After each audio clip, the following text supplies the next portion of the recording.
You're listening to Key Conversations for Leaders. This is episode number 22.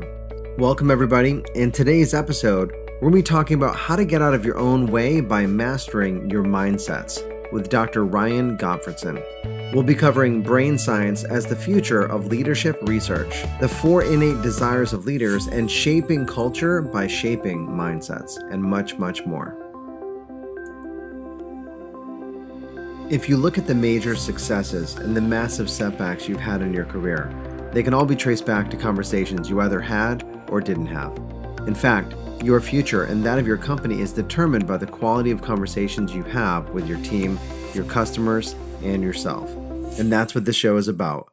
Better conversations for better leaders. Hey everybody, and welcome to Key Conversations for Leaders. I'm your host, John Ryan, and today we have a very special guest, Dr. Ryan Gottfredson.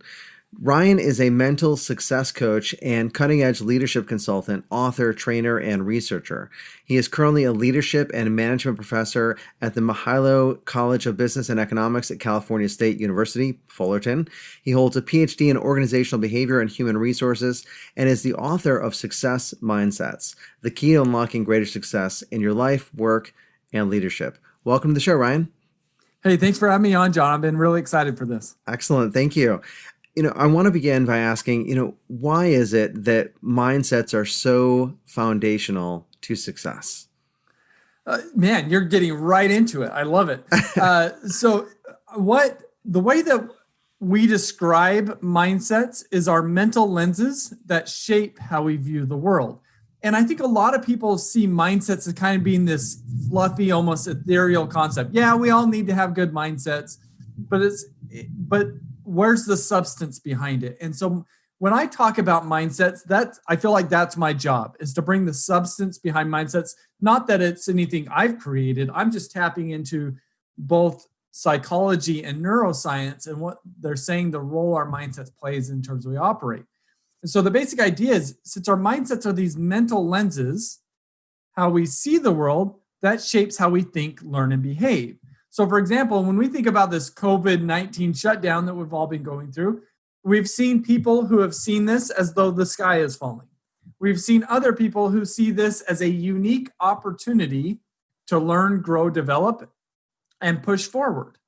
And so depending upon how we see things, influence then how we process in those situations.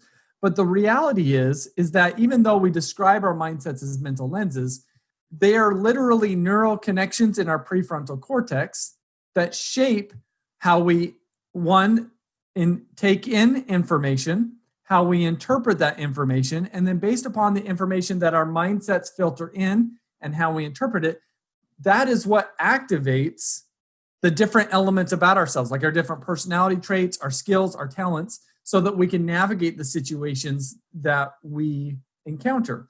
And so literally, our mindsets are effectively the first line, maybe of defense to play out that language, but it's the first line or the front line between the situations that we're in and how we interact with those situations. And so literally, as we dive into the neuroscience behind mindsets, our mindsets are literally the most foundational element about who we are, because they shape the information that comes in, and based upon that information, that shapes how we then process and navigate. Does that make sense? I think it does. And I want to ask a couple questions to explore a little bit more about that. So first of all, I love that you're taking it from a psychological perspective, a concrete perspective versus you said the airy-fairy, ethereal, just positive mindset, which is very ambiguous. And what does that really mean? But you're getting into the neurological aspect, that it sounds like it's the barrier between my internal world and my external world that determines how I'm perceiving the external world. Am I getting close to that approximation? Yeah. So it shapes how we're perceiving our external world, and then how we perceive our external world based upon our mindsets then activates the different elements of our internal world. So let me give you another example that I think is a fun one to bring up. Is how do you react when you get constructive criticism? So when I ask groups this, most people say effectively they get defensive and they kind of get this emotional reaction. Maybe they tune them out or they shut their brain down. But then there's other people who look at constructive criticism as being this incredibly valuable information that will help them learn, grow, and improve. And depending on our reaction to constructive criticism, I'm kind of painting as an either or, and it's not necessarily always an either or, but our instinctual reaction to constructive criticism is based on the mindsets that we have. These mental lenses that cause us to see constructive criticism as either being bad and a threat or being good and a help. And so for most people, they're not conscious of their mindsets, yet they are dictating what research has found is 95% of our thinking, feeling, judging, and acting is all primarily founded on our non-conscious automatic processes, which are driven by our mindsets. So you mentioned the prefrontal cortex, and which I connect with the rational, logical part of our being. And I always mix up some of the parts of the brain, so please correct me if I'm off. But I think of the emotional center is the amygdala. Am I? Yeah. So does that emotional center, tying it back to the crisis and feedback, is it constructive? Do I look at it as a negative or a positive? The crisis, is the sky falling, etc. It seems like the emotions would also be, is that also inside of, behind the veil of that mindset? Yeah, this is, and I love that you're exploring here. And just for full disclosure, I'm kind of an amateur neurologist, right? So I'm not an expert, but this is the next frontier for leadership science, is the mind. And so I'm doing some really deep dives right now on these topics. I'll bring up some of the things that I'm learning. But from a mindset perspective, what researchers have found is that we kind of have two memory systems. One is a rapid fire memory system. One is a slow building memory system. So for example, if I had you reflect upon your last vacation, is there a memory that stands out to you, right? Mm-hmm. So when you do that, what you're doing is you're activating memory that's stored in your fast firing memory system. Because the only way to activate that memory is if you're initiated to go back to that. If you're not initiated to go back to that, you're never going to go back to it. But when you activate it, it's almost like you're there again. You could smell the smells, you can hear the sounds, like it's a really rich memory. And that's not where our mindsets reside. Our mindsets reside in our slow building memory system. So based upon multiple interactions in the past, such as, I'll give you an example. My wife, when she was 2 years old, her brothers made her watch the movie It. So now she is deathly afraid of clowns, like literally deathly afraid of clowns.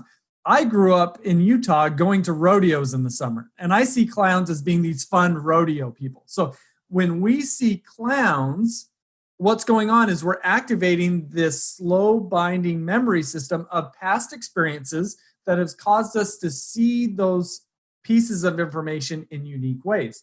And we can categorize all of this into different sets of mindsets, which I'm sure we'll get into. So that being said, what is going on is we've got different levels of our brain, and to simplify things, we've got what is generally referred to as the mammalian or the lizard brain. And this is kind of the right off of our brain stem. There's the amygdala, there's the hippocampus, and there's a couple of other pieces there that are more this mammalian brain, whereas the outer rim of the brain, particularly the prefrontal cortex, to your point, is the rational side of our brain. This is the more mature and evolved brain. And so both of these parts of the brain seem to tap into these memories, to the slow binding memory system. And so emotions, I guess what I would say is emotions don't necessarily play a role. Emotions are a byproduct of how these two mechanisms of the brain are working together. So where I've been currently diving into this is looking at what is the role that trauma plays in people's mindsets over the period of their life. And it's really fascinating. And what research has found is that trauma, and I'll give you, this is a phrase that I picked up actually reading a book this morning, affects our window of tolerance. So a window of tolerance is how open we, for example, to new ideas, new experiences, uncertainty, things like that. So people who have gone through trauma, they have a smaller window of tolerance generally than those people who have not gone through trauma. And so what this means is, in terms of these two systems of the brain, the mammalian and lizard-like brain is hyperactive relative to this rational brain. And so the mammalian and lizard-like brain can overload, and the information doesn't even get past that to our prefrontal cortex, which is where the more positive mindsets really need to function, because the more positive mindsets are generally intentional mindsets. And so what happens is when a situation occurs that activates this lizard-like or mammalian part of the brain, it's our capability of controlling that shapes our emotions, if that makes sense.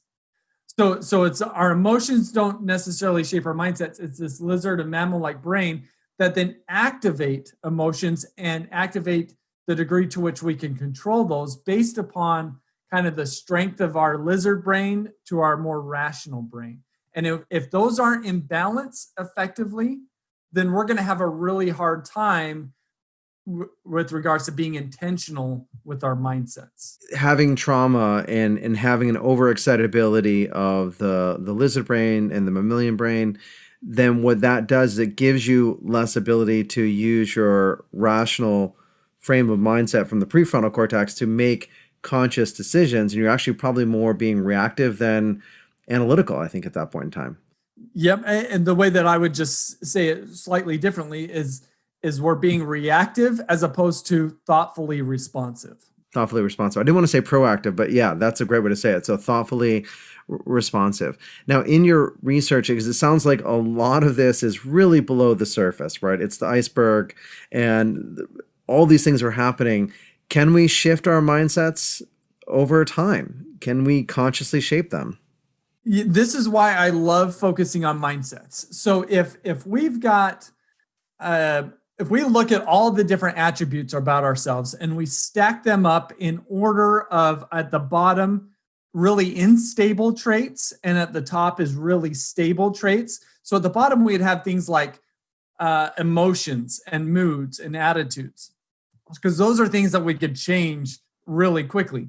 At the top, we would have things closer to akin of intelligence, personality traits. I'm not saying we can't change those. They're just much more difficult to change.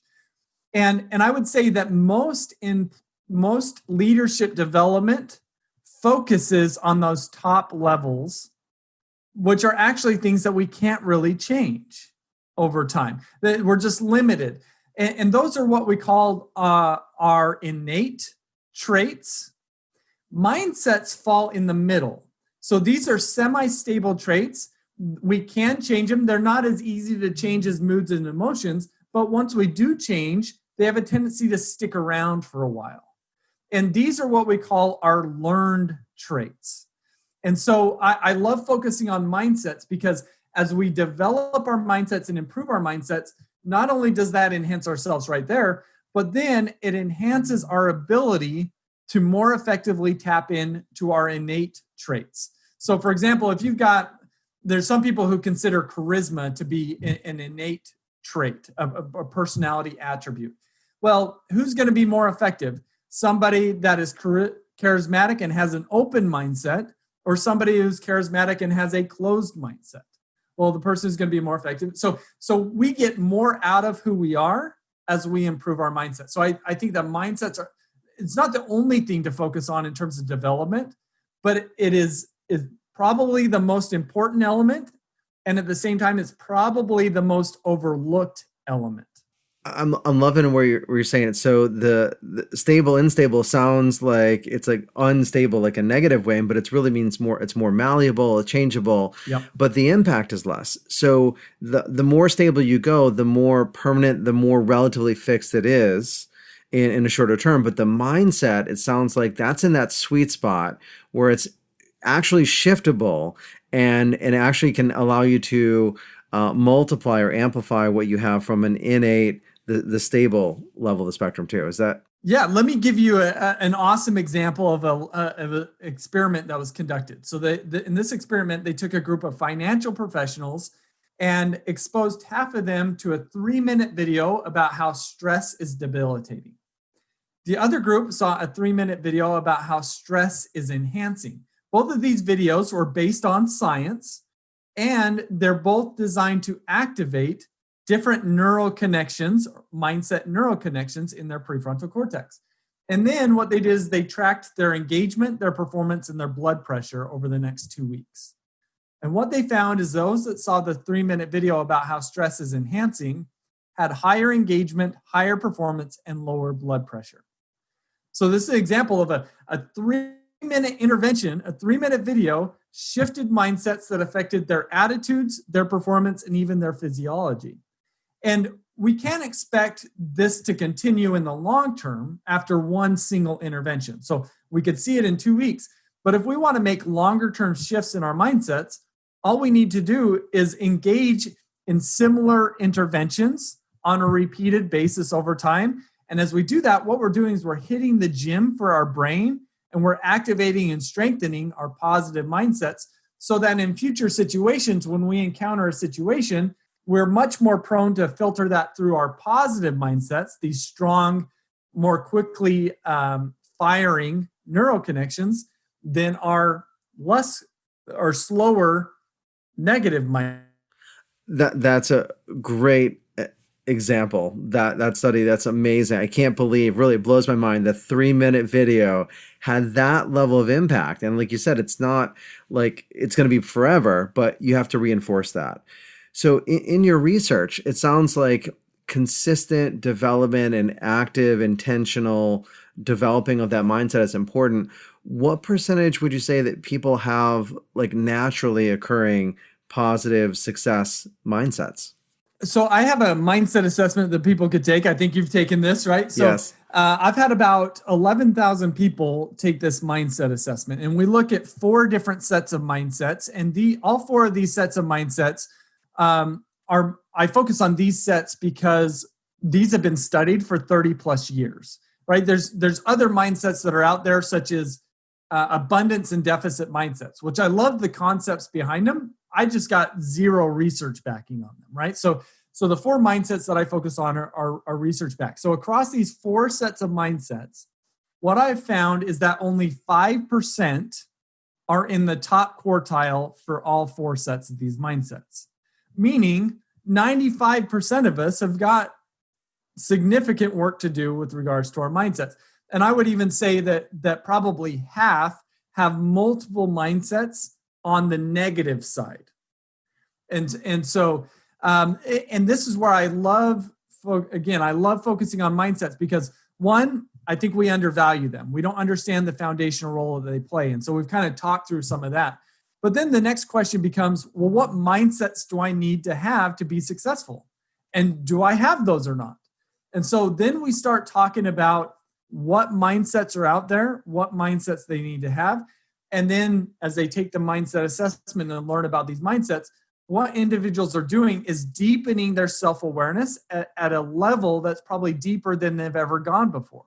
They're awakening to these non-conscious mechanisms that shape how they think, how they learn, and how they behave. And it's once we awaken to these things that we can then do something about it. But as long as we continue to stay blind to them, they'll continue to just kind of operate, whether for the positive or for the negative, depending upon the quality of our mindsets. So the first step is awareness, which I think is where your quiz comes in and shining a light on your strengths and your opportunities for improvement. And then what you do from there really depends on where the deficit is. Yeah, usually. So, and if I was engaging in a coaching practice, I would not only just focus on where the deficit is, but generally out of these four sets, we can identify one of these that is wreaking greater havoc on their progress to their goals than another mindset. So usually if we were to engage in a coaching call or a process, what I would be focused on overall, what are the more negative mindsets? Because that would be concerning to me. But most importantly, which of these mindsets is causing you to get towards your goal more slowly than had you had the more positive mindsets? Which one is wreaking greater havoc on your progress? And once we awaken there, that's where I primarily want to focus, at least initially. Is there a finite number of limiting mindsets that exist? There isn't, but usually there's one that plays the biggest role, is what I've found. And so, for example, there's a client of mine that I have, and he's a sales rep, and he has just felt perpetually stuck as a sales rep, but he wants to become a sales leader as one of his goals. And another goal that he has is he wants to sell, in his line of work, $5 million of business during the year. And that's a significant amount of work. It's a stretch goal for him, which is great. And so I'll ask him, what are you doing or not doing that's preventing you from reaching your goals? And one of the things that he said is, well, I'm probably not making as many phone calls as I should. Right? And most personal development coaches probably stop there. They just say, okay, well, you just need to start making more phone calls. Well, if it was that easy, my guess is both of us would be out of a job. Yes. So we got to dive deeper. There's a reason why he's not making phone calls. And so then why aren't you making phone calls? And then he answers and says, I'm afraid of failing. I'm afraid of looking bad. And therefore, with this fear, he's got a commitment to look good. And he's also got an assumption, and that assumption is, if I make phone calls, I'm going to get a no. Well, and he's seeing that as truth, which there may be a lot of truth to that, but that's not absolute truth. There's going to be some people that say yes, right? So as he's got these fears, commitments, and assumptions that are preventing him from picking up the phone and making the calls that he needs to make. And so then we come back to, what mindset is fueling these fears, commitments, and assumptions? And because he identified as his fear, this fear of failing and of looking bad, then we identify this as being primarily driven by a fixed mindset. So when we have a fixed mindset, we don't believe that we can improve our talents, abilities, and intelligence. And we have a tendency to see the world in terms of haves and have-nots. And so if I fail at something with a fixed mindset, that means I'm a have-not, and we don't believe that we can ever become a have. And so those with a fixed mindset, because of them not wanting to be seen as a have-not, they become fearful of failure, and their primary focus is on looking good and on succeeding. And then there's a variety of negative side effects that come because of that. And one of those side effects, kind of to your point, is because he's focused on not failing, he's also focused primarily on himself. And so when he's on the phone talking to a customer, he's thinking, don't fail, don't fail, don't fail, which is a self-focused mentality, as opposed to add value, add value, add value, which is another focused mentality. And so that also taps in and affects his inward to outward mindset continuum. Does he see the people that he's working with as an object or as a person? And so he's got multiple mindsets he's got to work on, but the biggest one that seems to be wreaking havoc is this fixed mindset. Does that make sense? It does. I like that description, and thank you for that hypothetical analogy. So like if we were in that situation, that might be how you'd break it down. So breaking it down and tracing it to the mindset can reveal all kinds of things underneath the hood that if you look at it from the surface level, well, let's just track your calls and have some accountability. But it's not that. It's not that at all. It's a fear-based mentality, a me focus versus a adding value focus, and that's that mental lens that you're talking about as well. So when I speak with groups of people, one of the things that I'll commonly say is because once we start talking about mindsets, and you've got to have positive, more effective mindsets. My belief is that everybody in the room is thinking, yeah, I've got really good mindsets, right? We have a tendency to think that our mindsets are the most ideal mindsets to have. And that's because our life experience has taught us that that's the case. I mean, if we thought that we could have better mindsets, we would have already changed our mindsets. Mm-hmm. So the mental lenses that we're using to view the world, we fundamentally currently believe that they're the best mindsets to have. But they may not be. They may not be serving us as well as they think that they are. And in terms of my own personal journey, as I started to learn about these different mindsets, I found that I was on the negative side of the continuum for each of these sets of mindsets. I mean, I think I focus on mindsets primarily because it's therapy for me. I need it as much as anybody else does. But as people dive into these concepts and as people read my book, what I'm hearing is people are saying, this is one of the deepest introspective dives I've ever done. And they also say simultaneously, it's not easy. There's some pain associated with it, but I now more clearly see how I am getting in my own way. And I more clearly see how I can get out of my own way and unlock the success that I've been seeking. So connecting back to that, we all tend to think that we have positive mindsets because we have that confirmation bias that, hey, well, look at all the good choices I've made to get me to where I am. Then even before the awareness, which we said a little bit ago, that awareness is the beginning, is a willingness to accurately look and take inventory and take stock of, do I actually have a positive, helpful mindset versus a deficiency mindset in that case? That's it. How do you do that? How do you help someone get to that point of being willing to admit that maybe their mindsets are actually causing them to not get the results they're looking for?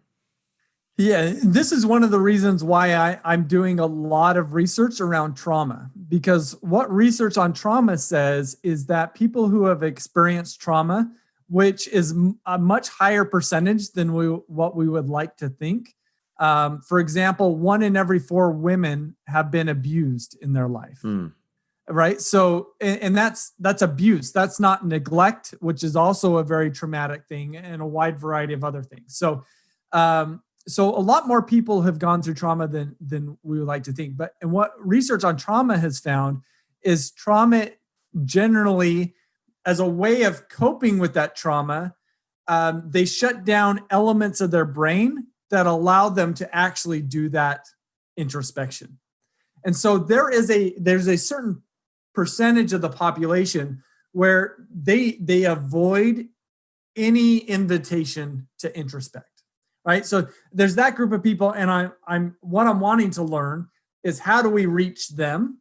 Because again, I don't think that they're the majority. I think that they're the minority, but they're a significant minority. For everybody else who hasn't experienced trauma, I think generally, just by learning about mindsets and about the foundational role that they play in their lives, to them, they say, oh, this seems worthwhile to explore. At least let me explore it. Now, how accepting they are may be dependent upon their mindsets, how closed versus how open they are. But I think most people get a lot of value from doing mindset work and diving into the topic, and they have the ability to kind of run with it. But there, again, going back, there is a small percentage of people that have a really difficult time doing that. And so what I'm learning in terms of how do we help people do that is there's a terminology that's called vertical integration. And it's the idea that how integrated our mind is with our body. So when somebody experiences trauma, they literally, as a way to cope with that, they disconnect from their body. So their body may be feeling things, but their brain doesn't register it as well as somebody who hasn't experienced trauma. And so what needs to happen for these individuals who have experienced trauma, we've got to build up that vertical integration. And there's different techniques to do that. The way that they're generally described is either a top-down process or a bottom-up. So a top-down would be we use our prefrontal cortex and allow us to kind of explore our body. So meditation practices, particularly body scans, is one of those practices. The bottom-up, an example of a great, I thought was a really fascinating example, is a therapist told their client that they need to do essentially take horse riding classes. These classes are not just about learning how to ride a horse. It's also about taking care of a horse. And so through one is the individual is connecting with another kind of being. There's a lot of kind of brushing and care that where you're touching, you're using your body to move, to feel, which is really good. And then when you're riding a horse, you're starting to become very conscious about your posture, your body movement, how you're balancing yourself. And so by this is again a bottom-up process. And so what all these activities are doing is helping that individual better connect with their body and better connect with others, which they had a problem doing so because of the trauma. So these are really interesting ideas that as a whole, I don't think that these ideas are great for people who have gone through trauma. I think they're great for everybody. And they help facilitate deepening our self-awareness and also our conscientiousness of others and engaging in perspective taking. I love that intervention, not just top down, but bottom up, and connecting to a horse, another body, literally connecting to another body and getting that connection.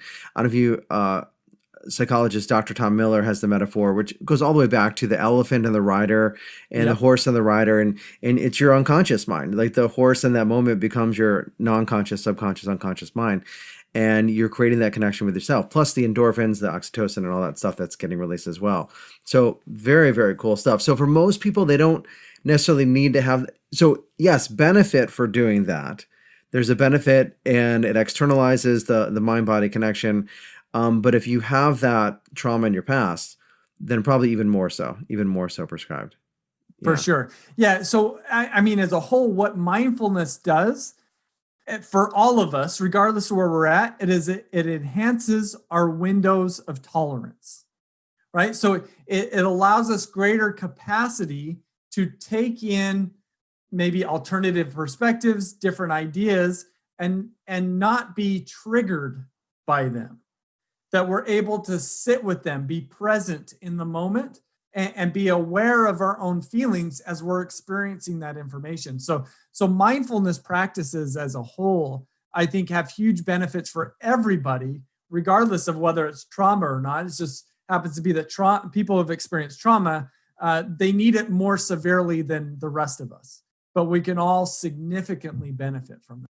So if you increase your window of tolerance, is there more satisfaction, more happiness, and the positive emotions that you might go with that?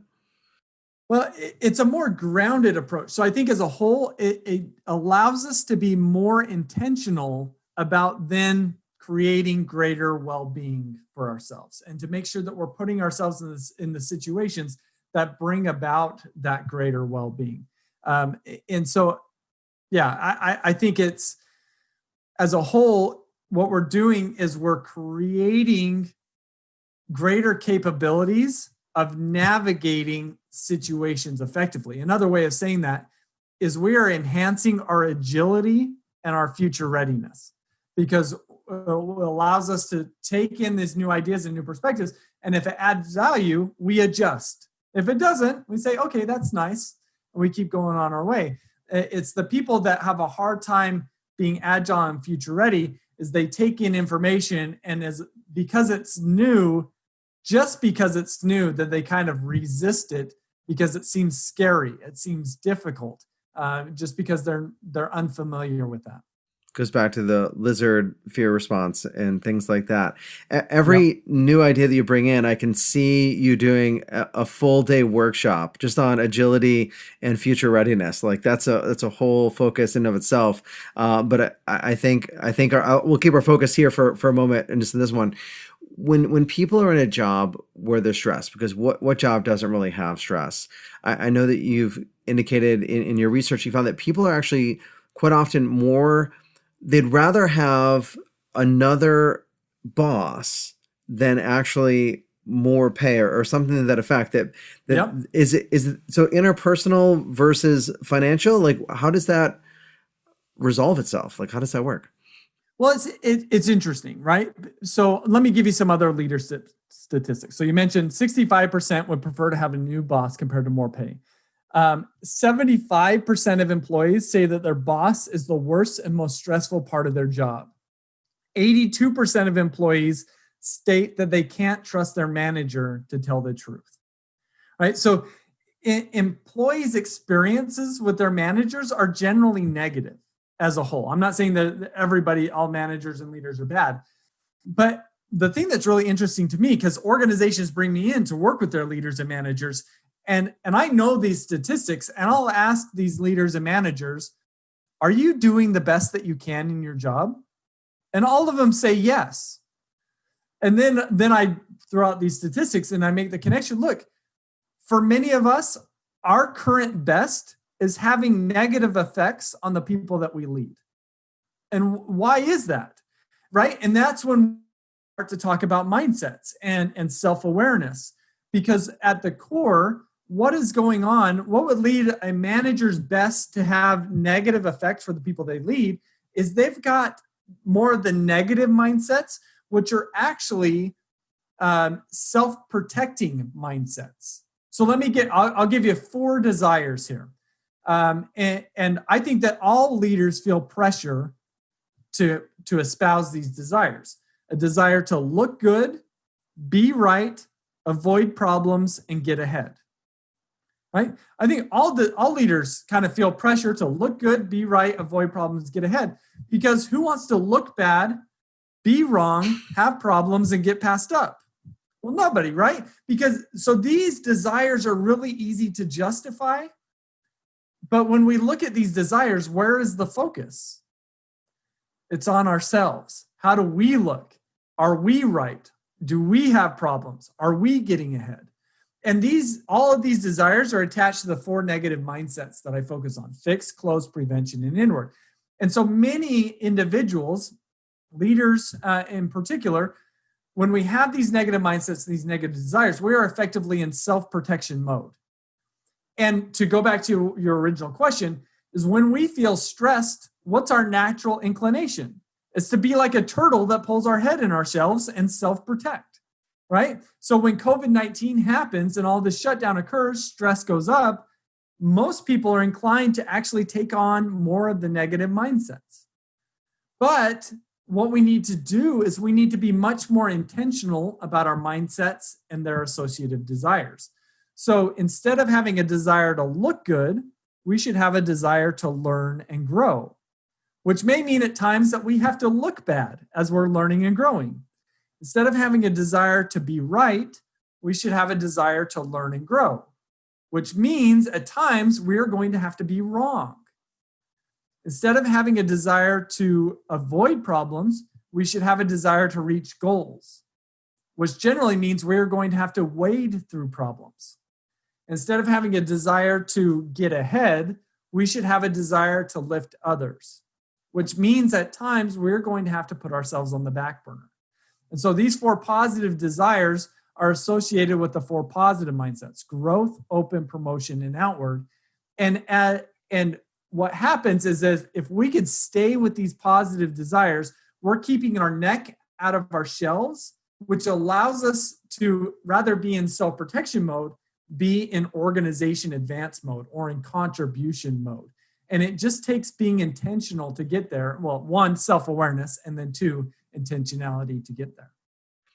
I love that. Thank you so much for sharing that. So for our listeners out there, our leaders at all levels of the organization, how do they start to develop those positive mindsets, or does it begin with something like your quiz? I'm not just trying to plug your quiz here for a second, but seriously, getting that self-awareness, like we talked about a couple times throughout the training or discussion, to really know what to do next. Yeah, there's two things to think about. If I'm a organization and I want to shift the mindsets of my people in my organization, I need to focus on mindsets as a way to shape the culture of the organization, because culture incentivizes these different mindsets. So if we have a really competitive culture, then people are going to be much more inclined to want to look good, be right, avoid problems, and get ahead. If we have a more collaborative culture, they're going to be more inclined to learn and grow, to find truth, to reach goals, and to lift others. And so, from an organizational perspective, if I want to shape the mindsets of my leaders, I've got to shape the culture and oftentimes the incentive structures to fuel those positive mindsets. But if I'm a leader, even operating in a negative culture, that doesn't mean that I have to take on these negative mindsets. To your point, is we need to deepen our self-awareness, and we need to be intentional about these mindsets.